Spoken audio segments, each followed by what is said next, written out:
Good morning, Bill. Good morning, Bill. How are you, sir? I'm doing good. I'm just over here, cleaning my glasses. What are you up to? Hey. Just the same thing. Just kind of Okay. a standard morning. Yeah. I guess we are Bills. So. Yes, cleaning the snuffleupagus smudges off of the inside of my glasses. Hey, bird. How was school yesterday? It was good. A much better attempt at having presence than the weeks before. So it's much, much better.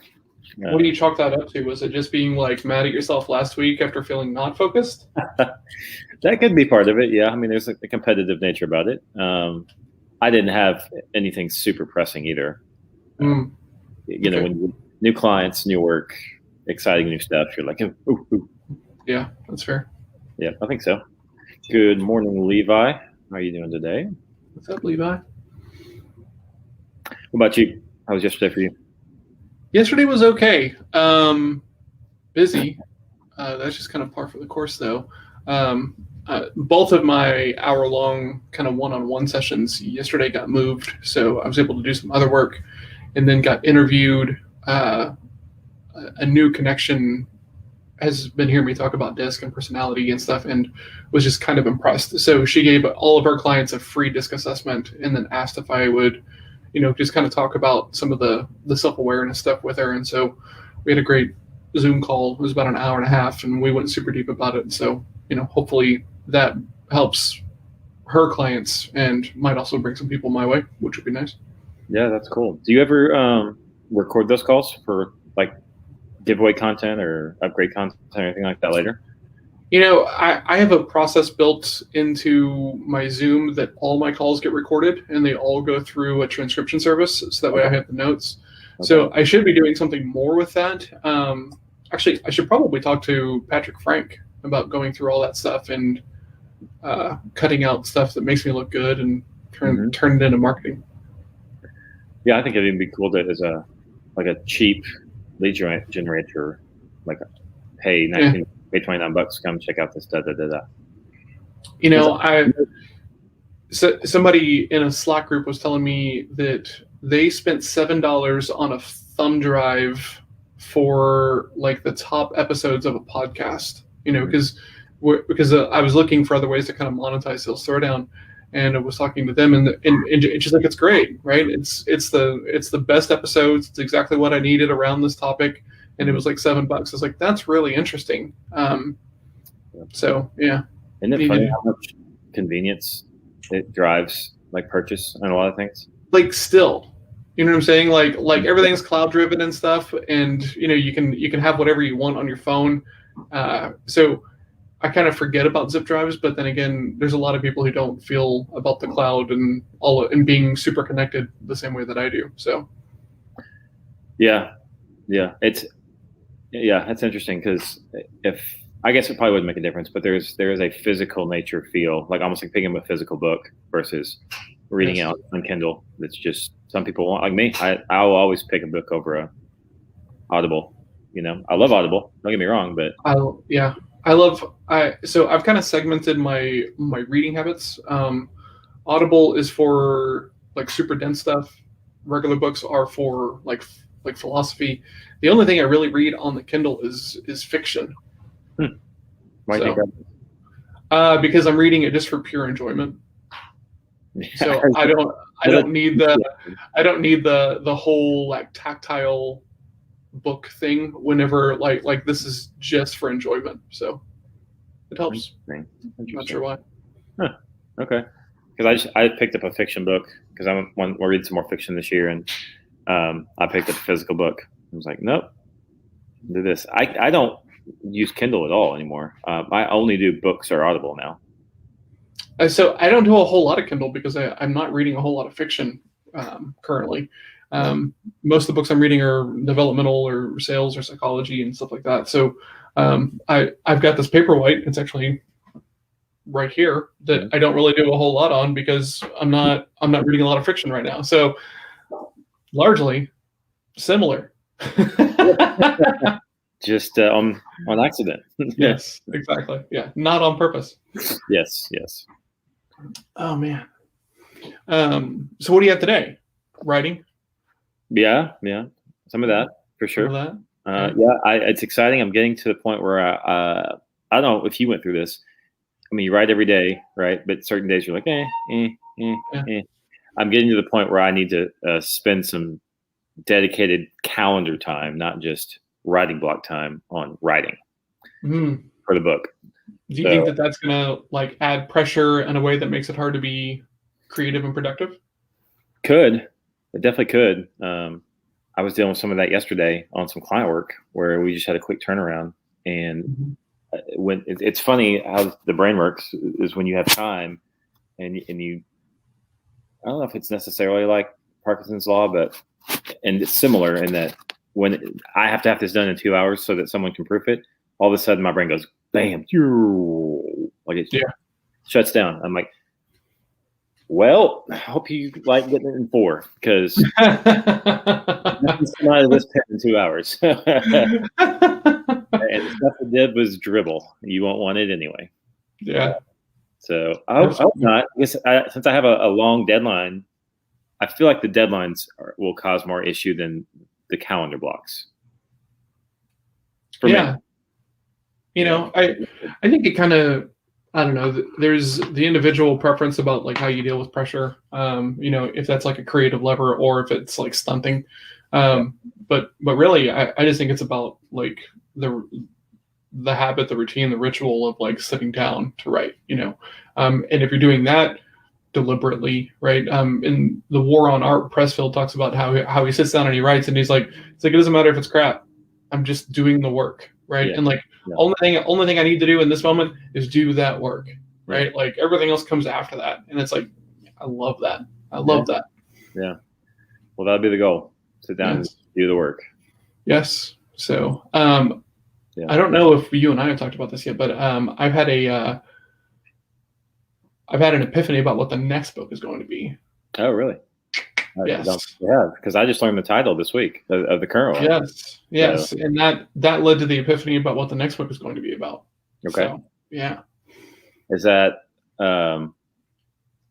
is it in the sales arena?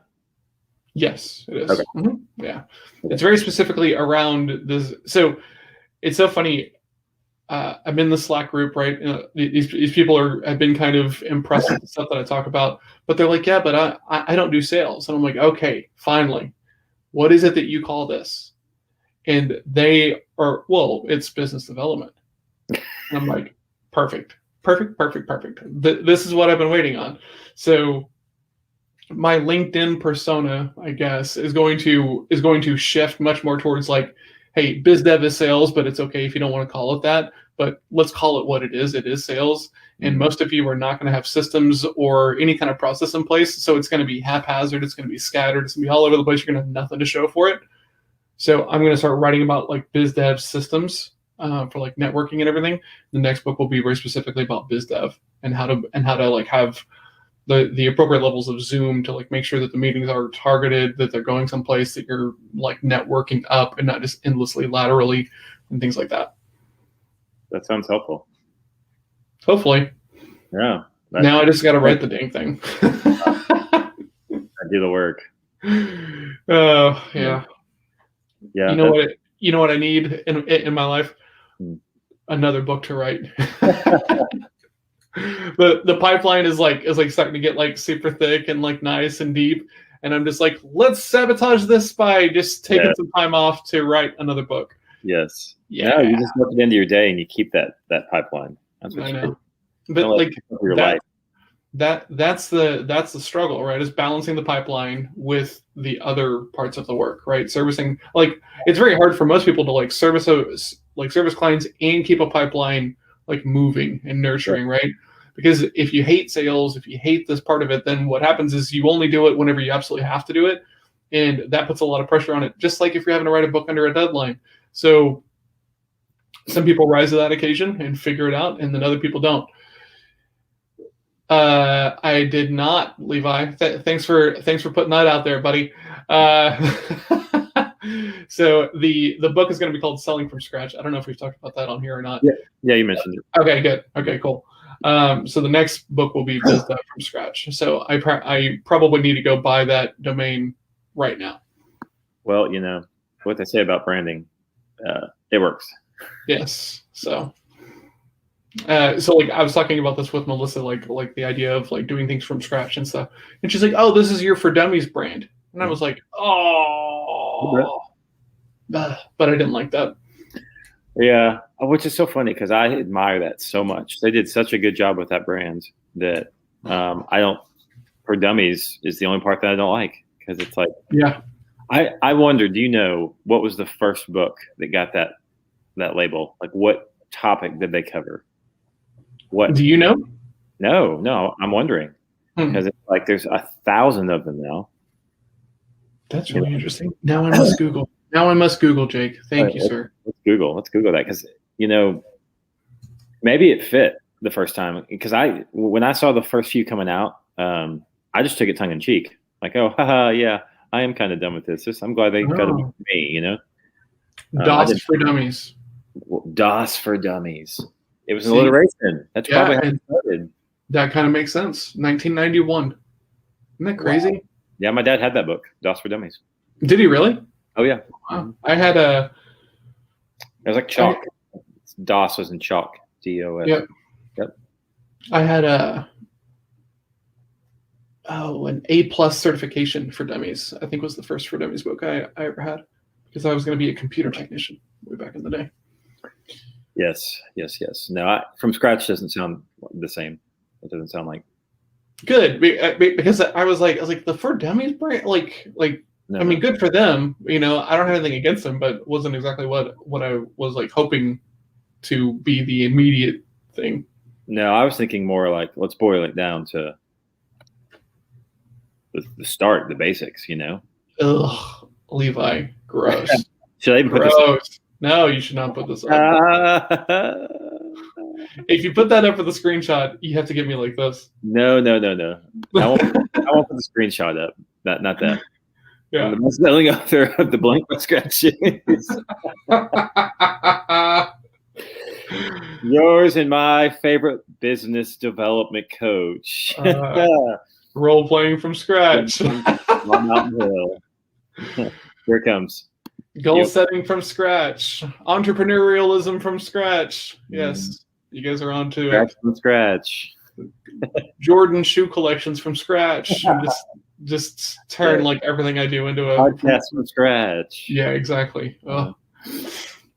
Man. Okay. So you stand yourself in the corner, John. You are now the scratch guy. Among the three of us, yes, very, very tight following. You know how walking from scratch. Yes, that's true. Journaling from scratch. Yeah, absolutely. Yeah, the whole line. Yep. There's I had another one, man. How to argue political arguments on Facebook from scratch, and it's just one page. It just says don't. Yes. Yes. Do you remember that Saturday Night Live sketch? They reshowed it several times, but it was like Steve Martin, and it was a For Dummies. It was like financial planning for dummies, and it had a book. And I had this really dumb couple sitting there, and they were trying to like make a commercial. And he goes, "All right, here's my financial planning from scratch book, or scratch. Look, there it is. It's in my head. Financial planning for dummies."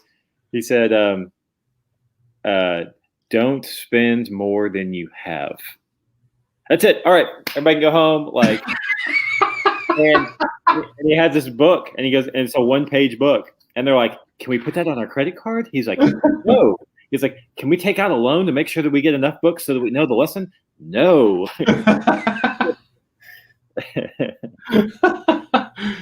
Parenting future entrepreneurs from scratch, right? There it is. There it is. Yeah, it talks about it talks about the whole process, even the warm up. The good, the bad, the ugly. Yes, that's the whatchamacallit, the sub. Parenting future entrepreneurs. That's actually interesting. Okay, what do you have today? Okay, so you're just writing all day. No. I've got several meetings. I've got had a podcast recorded, so I got to do some intro, outro work and a little bit of like post production on that. I've got a meeting. What a callback, Levi! You cut me deep, sir. You cut me deep. You cut me deep. It just says ask somebody else. Yes. It says ignore the conversation till it goes away. Yes, exactly. Just like we're hosting today. I know he's coming in deep. He's coming in clutch. I appreciate it. Thanks, Levi. Yeah. I will say that my neighbor works at a rescue, and I texted them, and they were not able to get the dog in. So, yeah. So you can sleep now? Is that what you're saying? Yes. Yes. I am done from scratch. Oh, God. It's so good. It's so good. Thank you, Levi. That was very helpful. I've also got a new introduction, like a John Hill type call, where I met a person on a networking group, and it's going to be dope, and we're going to talk about amazing things. I've got one of those. Nice.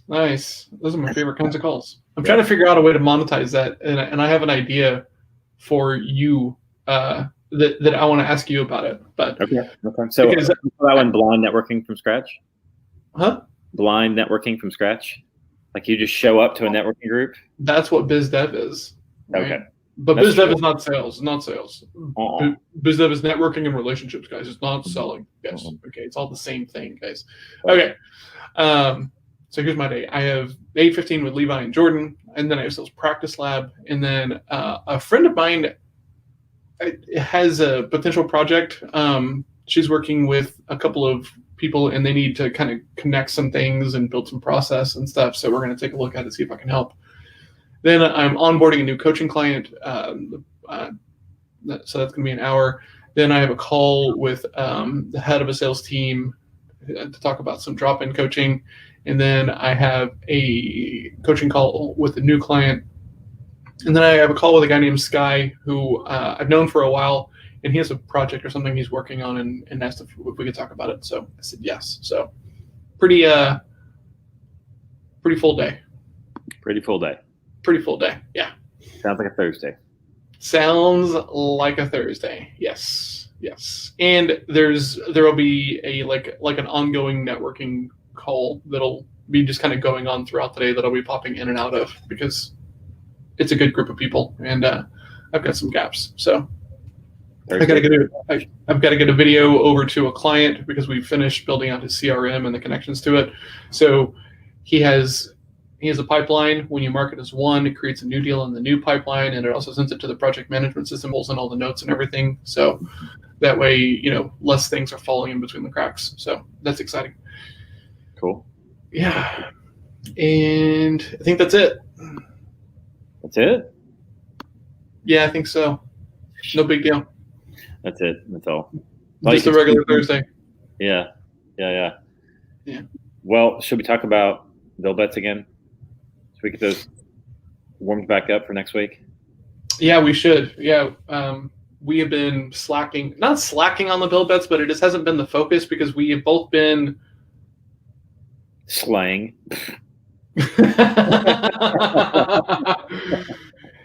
I because it's funny, because I was talking to somebody else about how we've kind of taken the focus away from like the bets and everything, and they were like, why? And I was like, I think we just kind of got used to the amount of output, but when you're used to something is when it slips. So yes, we're going to be going back to bill bets around areas that we can control. Showing you guys how we do that, because it's kind of important. You have to be able to bet on yourself, and you have to be able to make plans that you alone can be like the catalyst in, right? Like these are the things that you absolutely own. Nothing is going to get in your way. If you don't get these goals done, it's because you didn't prioritize your time and your effort. It's on you. Yes, you own it, right? There's a lot of stuff in business and of the world around you that you have no control over. We build goals that you have absolute control over, so that way the only way it doesn't get done is you. And when you start to build your goals and build your business around this kind of stuff, lots of things change. It's pretty awesome. Yep, exactly. And so we just didn't graduate. That's what it came down to. We just didn't what? Sorry, you cut out. We didn't graduate. We got through the first layer and I don't think you ever graduate though. I think it's just like something you're prioritizing or something you're not. Yeah. But like kind of we got to that first plateau of things that we were comfortable with doing, like you said, output, and it was time to kind of go up the hill a little bit more. Can we do a series of arbitrary but hard goals? Example, eat 2 pounds of vegetables you like the least. I mean, yeah. Yeah, Levi. Yeah. I mean, you, sir, can have whatever goals you would like. What's the purpose? Yes. What is the why behind that? Yeah, goal? Just to see if you can do it. You don't. Yeah, exactly. Because I'm all for making it expensive to fail as a motivator, but it should also be tied to like a bigger why, so that way you can kind of have that duplicate reinforcement. I don't want to lose money, and it's working me towards my goals. Okay, let's go ahead and go. Correct. Yeah, and I think that's one of the things we want to talk about more. Mind strength and story fodder. That's true. Yeah. I'm going to ask: is it just fodder for the show, or? I do lots of things just for the story, so wouldn't be anything new. That's true. It fit right in. Moving on with the build bets in the future. I want to dial mine into also making sure I'm doing this because it's taking me to here, hopefully, not just I'm doing this because it needs to get done this week. Yeah, the goal with the next round of build bets is to be more mindful about like putting us into areas that are outside of our comfort zones. So stop doing work-related goals for a bit since you guys are so well adjusted. That's a good point. Could be. I think maybe that's why we started working in some of the personal side too, because we were just getting comfortable. But I also think it just means you need to adjust your work goals to something more challenging. We talked about that on the filling out the daily. Mm-hmm. Yeah, the big three. There you go. Yeah. Well, yeah, the daily tracker. Because if it levels out, then you got to pick something else or just increase the volume. Yep. Mm-hmm. Because if you're not growing, you're dying. Is that the saying? Your tonality on that made it sound very. Yeah. Because I don't completely agree with that. Like, you're not. I get it. You're not dying. You're dying every day. We're racing to death, right? but if you're not growing, that you're stagnant. That's probably better. Do you have a timer on that light? Is that what happens with your light? Like a timer on it? What light? No, green. Okay. Yeah, no. I was going to use a word, but I wanted to make sure that I used it correctly. So I was Googling in another tab. So yeah, it's funny how much light that screen puts on your face. It's not. So this is the newer monitor. It's it's a gaming monitor. It's pretty legit, right? The blacks are nice. It looks really good, and apparently puts out a ton of light. If I tap out of it, it looks like a light went out. Yes. So I will. You might have the most light though of any podcaster. Like you have all the lights on. It seems like, which is great because we can. It's well lit. It's hard to live up to that. I'm sitting with overheads and lamps on and natural light, and I'm feeling a little short.